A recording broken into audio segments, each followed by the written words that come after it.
I'm James Heaney, and this is Brief News Brief. We're back. I hope you enjoyed the Welshies music video. Can you name what train line they were on? Today was the first day of the confirmation hearing for Jeff Sessions, Donald Trump's pick for Attorney General. These could be the most tricky and thorny of hearings for a Trump nominee. Republican and Democrat members of the committee questioned him for more than 6 hours. That's like watching Braveheart twice. There were several interruptions that gave breaks as protesters caused outbursts and were taken from the room. But the things that we did hear, Sessions said that he would respect the 1973 Supreme Court decision that allows abortion and the more recent Supreme Court ruling that allows same-sex marriage, even if he doesn't agree with the court's decisions.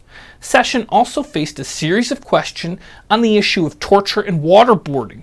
He continued his strategy of telling senators that he accepts the settled law, being that torture and waterboarding are one and the same, making them illegal. Sessions was also asked about Trump's statement off the campaign trail, specifically about the Access Hollywood tape. After the tape surfaced, you might recall that Sessions told a reporter that he didn't believe doing what was said on there was sexual assault, a position that he later walked back from. And let me just brief you, he was asked point blank, is grabbing a woman by the genitals without her consent, is that sexual assault? Sessions said yes. So today also John Kelly in a different hearing, he's the president-elect's nominee to run Homeland Security. He kicked off his confirmation hearing, but it's just kind of getting revved up. But we'll be bringing all the briefings on these hearings this week as they land. So stay tuned.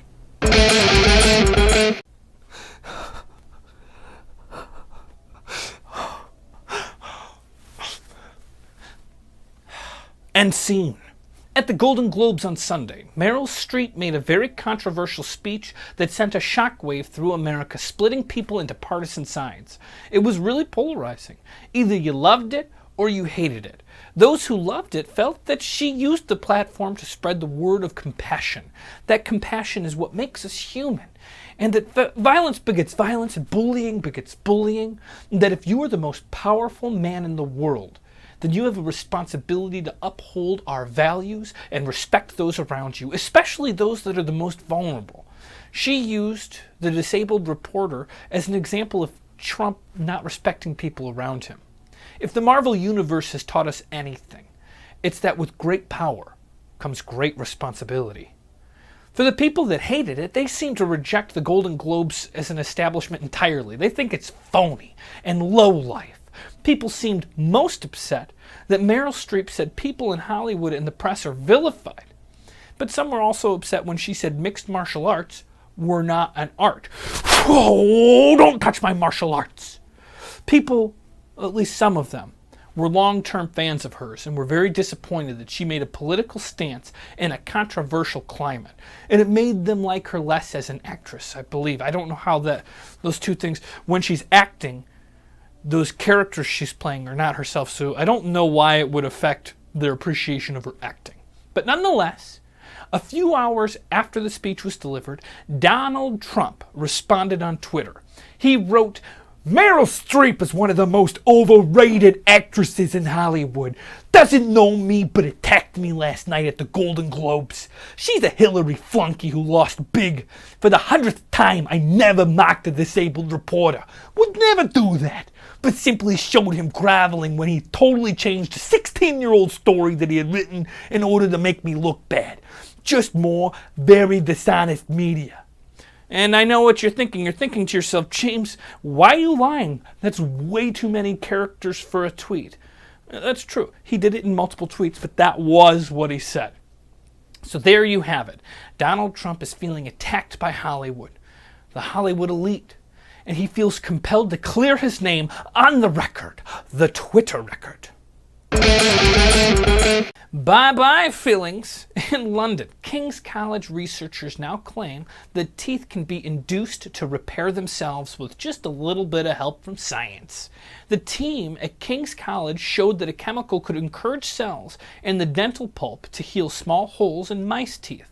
The chemical, known as tidal glucid, is applied to a biodegradable sponge and then inserted into the tooth cavity where it stimulates the actual stem cells in the dental pulp to regenerate and heal teeth. Wow, for some reason that got me really steamy.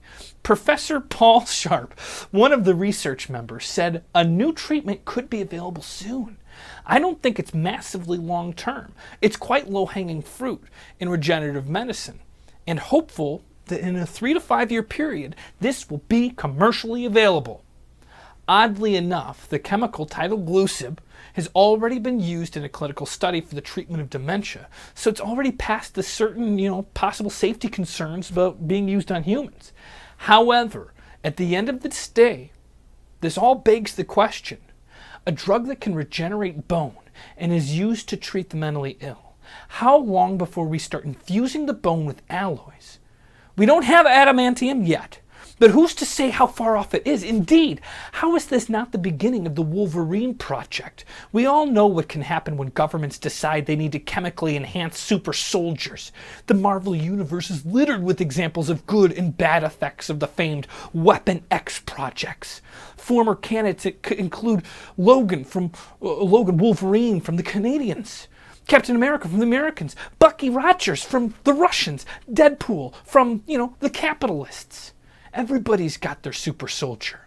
I'm pretty sure half the whole Marvel Universe movie franchise revolves around these very same themes.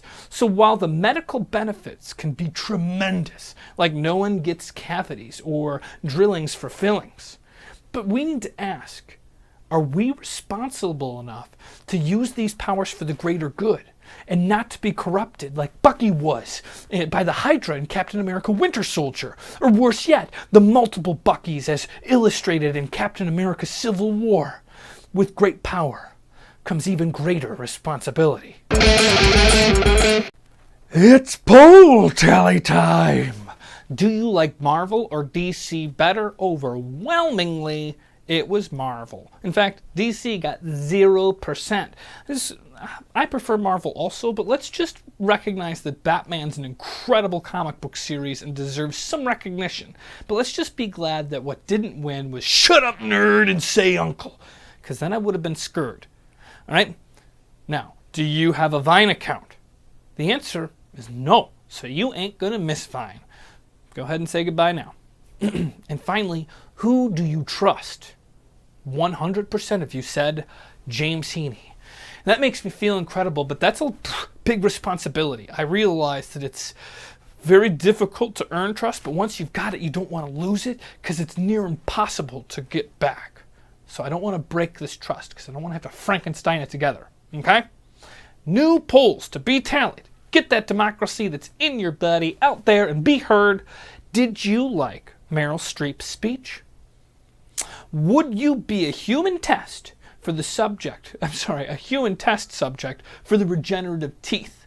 And finally, what's your preferred medium of music? I'm going to give you the options of vinyl, CD, cloud streaming, and cassette. Now, cassette can either be 8-track or regular cassette that you'd use a pencil to rewind. Just answer the question. What's your preferred music medium?